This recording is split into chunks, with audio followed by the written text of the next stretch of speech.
Bonjour à toutes et à tous, bienvenue en direct et en continu dans cette édition matinale. Nous sommes le lundi 2 février, il est tout juste 7h30. Très bon réveil à toutes et à tous, bon appétit si vous prenez votre petit déjeuner avec nous et bon courage si vous partez travailler. Et voici toute l'actualité du jour dans votre métropole lilloise, l'info qui avance avec vous.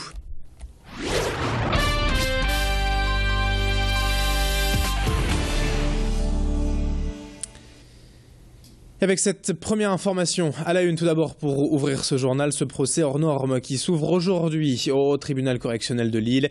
L'affaire du Carlton va enfin être examinée par la justice plus de 3 ans après la révélation des faits. 14 personnes dont Dominique Strauss-Kahn sont jugées pour proxénétisme aggravé.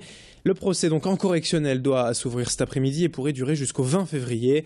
Les 14 prévenus encourent au maximum jusqu'à 10 ans de prison et 1,5 million d'euros d'amende.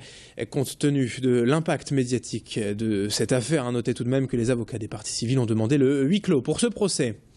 L'information en une ce lundi matin, c'est aussi ces cas de gale signalés depuis plusieurs jours à l'école maternelle Pierre Corneille à Tourcoing. Depuis la rentrée en janvier, en fait, les contaminations se sont multipliées et on dénombre désormais 5 enseignantes sur 6 infectées, des aides maternelles, du personnel de la garderie, mais aussi une trentaine d'enfants atteints par l'épidémie. Alors que l'on se rassure, tout de même, la gale, c'est une maladie très contagieuse, certes, mais tout à fait bénigne, qui n'entraîne pas de complications. Il faut juste bien laver tous les vêtements, draps et linge en contact avec le parasite, car ce dernier ne survit pas au-delà de 60 degrés. Écoutez les témoignages de ce syndicat recueilli vendredi sur place dans l'école à Tourcoing, recueilli donc par Xavier Silly. Là, il y a un énorme souci. Il y a 5 enseignants qui sont en arrêt maladie et il n'y a aucune assistante maternelle. Il faut savoir qu'aujourd'hui, on accueille des enfants de moins de 3 ans, que le Code de l'éducation prévoit qu'il y a obligatoirement du personnel territorial pour assister l'enseignante dans ces cas-là. Ces absences étant provoquées par les conditions de travail, moi, j'ai très fortement incité les collègues à se faire porter en accident de service afin que ça soit pris en charge.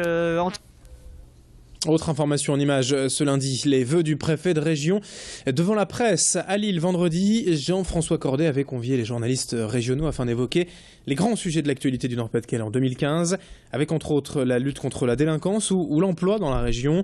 À ce titre, le préfet a rappelé que l'État a investi plus de 370 millions d'euros dans l'emploi régional en 2014, en signant pas moins de 45 000 contrats aidés. La poursuite de la politique de la ville a également été évoquée, avec 6 800 logements sociaux en construction et près de 10 millions d'euros accordés aux infrastructures routières, notamment le fameux raccordement de l'A22 et de l'A23.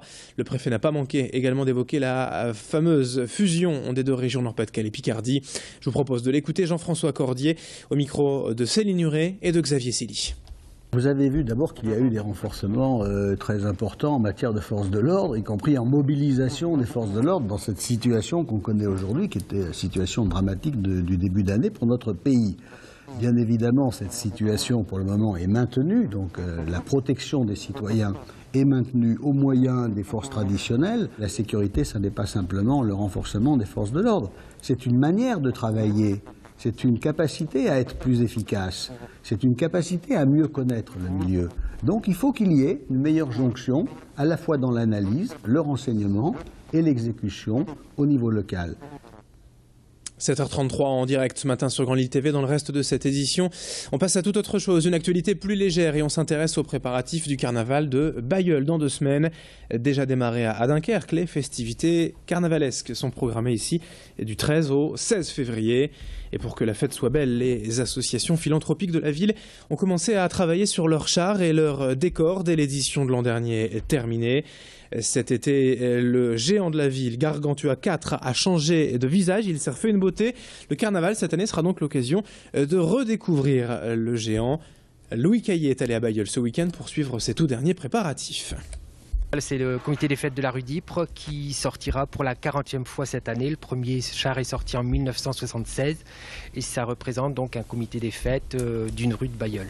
Pendant une première période, c'était un char différent tous les ans. Là maintenant, on fait un char tous les 2 ans. Le dernier est sorti 3 ans de suite sur le même thème, c'était la Bretagne. Et là, cette année, on a changé de thème pour fêter les 40 ans de la rue d'Ypres, qui est sur le thème de Mary Poppins. Du sport également dans cette édition avec ce week-end à Fâche-Tuménil, le circuit national vétéran d'escrime qualificatif pour les championnats de France et même au-delà, championnats du monde. De nombreux tireurs régionaux avaient fait le déplacement, mais aussi pas mal de Français bien sûr, et même des étrangers, des Belges, Néerlandais, Anglais et même des Russes. Connu et reconnu pour sa bonne organisation et sa convivialité surtout, la compétition de Fâche Tuménil attire toujours beaucoup de monde. A noter, côté locaux, la très bonne prestation hier de Denis Cassoré du club de Fâche, premier en vétéran 2. Louis Caillé était donc sur place pour ces images et recueillir quelques explications complémentaires. L'escrime, c'est un sport vraiment complet.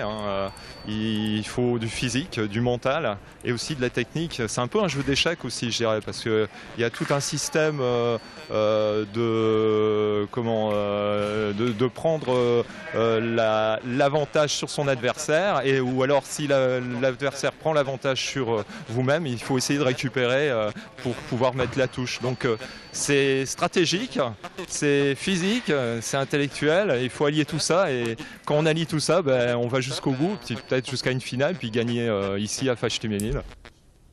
7h36, on est en direct en ce lundi matin. Très bon réveil à toutes et à tous. Belle journée en notre compagnie. Dans un instant, les prévisions météo du jour et de cette semaine et l'infotrafic en temps réel. Merci de votre fidélité.